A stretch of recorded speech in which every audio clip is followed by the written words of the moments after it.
My name's HCraig, and for my project for Management 1105, I chose to do Chapter 7, which is about stress and well-being at work.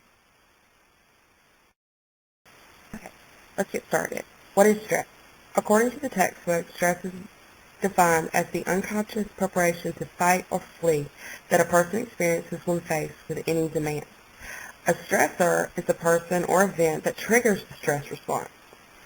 Distress is adverse psychological, physical, behavioral, and organizational consequences that may arise as a result of stressful events. Some common types of work stress. You have low salaries, excessive workloads, few opportunities for growth and development, work that isn't engaging or challenging, lack of social support, not enough control over job-related decisions, conflicting demands, or unclear performance expectations. And you can see in the diagram or the picture that I have on here, it kind of adds a little bit.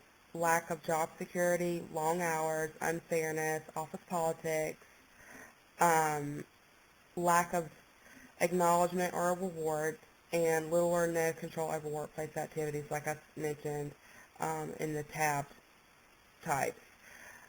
I think we all can experience this. I know I experience this daily at work. Some days are better than others, but especially getting no acknowledgement for the things that you do can cause a lot of stress. When you feel like maybe you're not doing the job as well as you could be, but you're not getting any feedback. Are you stressed? Well, let's find out. If you suffer from any of the following, it could be a sign of stress. Frequent headaches, jaw clenching or pain, neck pain, back pain, muscle spasms, frequent colds and infections, excessive anxiety, worry, guilt, nervousness, depression, frequent or wild mood swings, feelings of loneliness or worthlessness, overreaction to petty annoyances, increased smoking, alcohol or drug use, social withdrawal and isolation, weight gain, or weight loss without diet. Damaging of stress. Stress can be positive, but when it becomes negative, a person has continuous problems without getting any relief or relaxation. A person becomes overworked, and then comes stress-related tension. It can affect all aspects of your life. Your emotions, thinking ability, and physical health are just some of the most common that we see. I found this really good diagram that shows how our body systems react to stress. You have the nervous system, you have the musculoskeletal system, the respiratory system, which, for example, it can make you breathe harder and cause rapid breathing or hyperventilation. The cardiovascular system, the endocrine system, which affects your adrenal glands and your liver, the gastrointestinal system, and the reproductive system. And I really liked this diagram showing you how stress can really affect every system in your body and do things to your body that you don't even realize. There are some ways that we can calm stress. Develop healthy responses, learn how to relax, take time to recharge, establish boundaries, get support, talk with your supervisor, track your stressors, act rather than react, and take a deep breath. I know for a lot of people some of these are probably easier said than done, but I do think it's good to keep them in mind when you feel like you're getting overloaded and maybe just feel like you can't take anything else piled on top of what's already making you very stressed. These are some work demands. This is your task and role demands. For tasks, you have change, lack of control, career progress, new technologies, temporal pressure. For role, you have role conflict, person role, and role ambiguity. I found these in our book, and I'm going to continue with the work demands in the next few slides. Okay, here are some interpersonal and physical work demands. For interpersonal, we have emotional toxins, sexual harassment, poor leadership, For physical, we have extreme environments, strenuous activities, hazardous substances, and global travel. I work at Cleveland-Brooks, and we build industrial boilers. So our guys in the shop, for the physical demands, the first three are absolutely something that they see every single day. We have extreme environments. There's no heaters. There's no air conditioners back in the shop. So, when it's winter, they have the little gas heaters or, something like that. And in the summer, they just have to open the doors and have the big fans at different areas of the shop. Strenuous activities. These guys are building boilers, and they're up and down on their knees, on their legs. We have so many back sprains, just muscle spasms. Of course, they're all documented. And hazardous substances, absolutely. We have to fire up these boilers before they're shipped out. We deal with a lot of hazardous substances. Okay, and last for the work demands are the non-work demands, which are home and personal. For home, we have family expectations, child rearing, daycare arrangements, and parental care. And for personal, we have workaholism, civic and volunteer work, and traumatic events.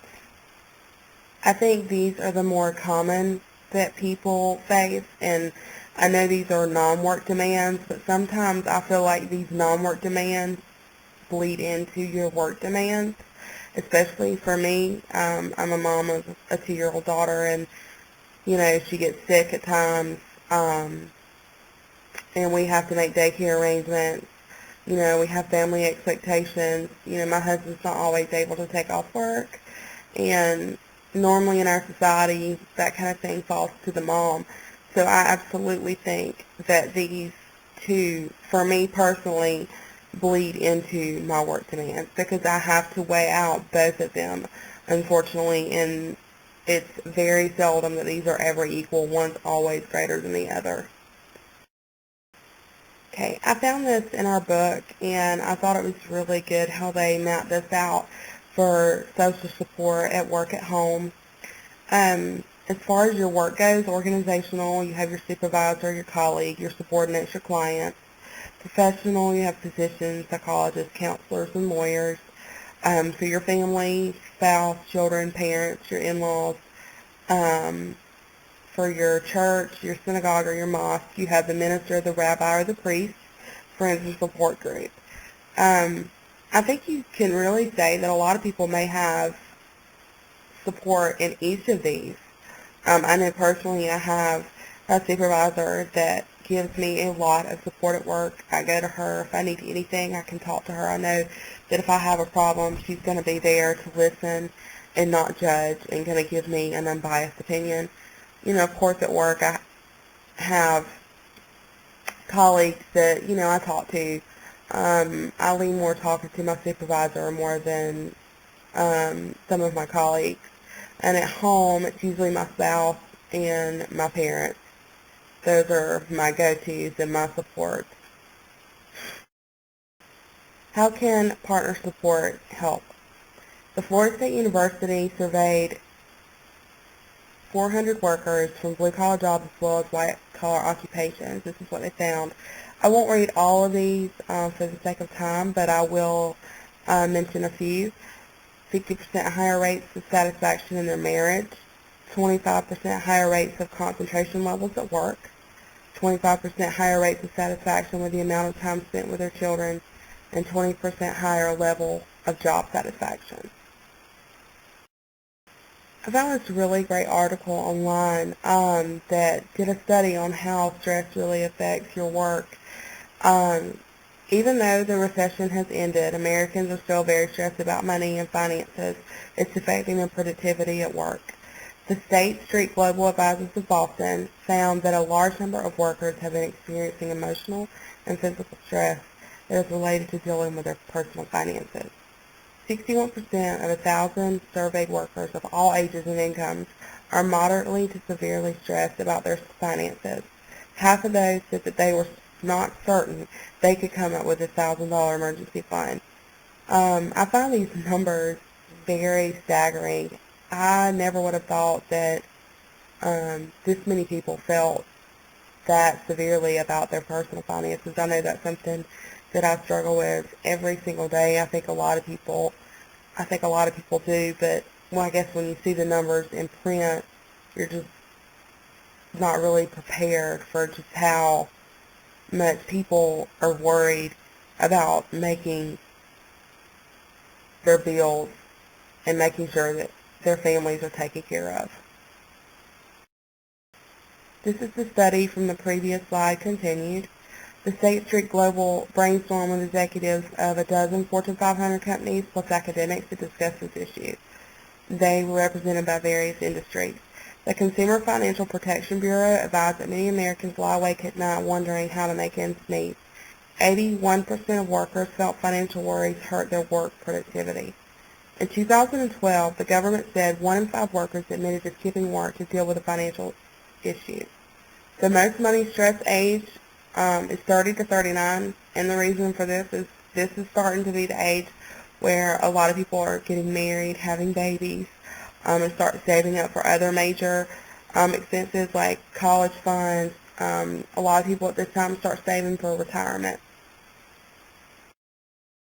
Comprehensive work promotion. A comprehensive work promotion are programs aimed at eliminating health risk at work. They want to teach individual prevention and lifestyle change. According to our book, a study showed these programs place significant emphasis on physical well-being and minor on spiritual well-being. My job is a good testament to this. We have a wellness day, which is for men and women, that you get a paid day off of work. If you have any kind of wellness checkup, blood work, anything like that. We also have various weight loss programs. We do a program where they pay $250 of a gym membership or toward any kind of exercise equipment or anything like that. So they have a very big focus on physical well-being. We also have right now a bingo for safety in our shop and in our office that is going on. We've actually, I think, we've been doing it for about 5 or 6 months now. And there's money. If you get the first set, which is like, for example, you got the X, you got $250, and if you win the blackout, which is getting all the numbers on the card, it's $500. Our book also gave an example. They used Johnson & Johnson, who developed a comprehensive health promotion program with a wide array of educational modules for individuals and groups. Each of these had specific topics that they addressed, and they found that after implementing this, that their employees' health status improved, even the ones that didn't participate in the program. Okay, and that's it. These are my sources. I hope you enjoyed the presentation. I really enjoyed it. I think this is one of the chapters that I could associate with, and just like everybody else, because we all deal with stress, and a lot of it does stem from work. So I think it's something that we all can relate to, and we can all find a common interest in.